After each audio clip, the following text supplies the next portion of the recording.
وَلَنَبْلُوَنَّكُمْ بِشَيْءٍ مِّنَ الْخَوْفِ وَالْجُوعِ وَنَقْصٍ مِّنَ الْأَمْوَالِ وَالْأَنفُسِ وَالثَّمَرَاتِ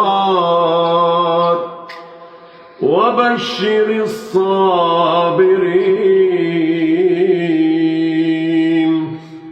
الَّذِينَ إِذَا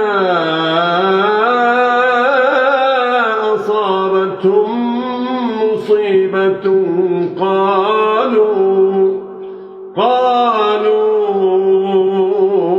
إِنَّا لِلَّهِ وَإِنَّا إِلَيْهِ راجعون أولئك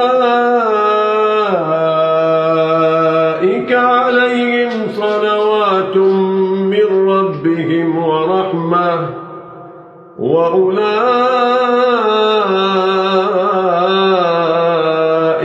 هم المهتدون.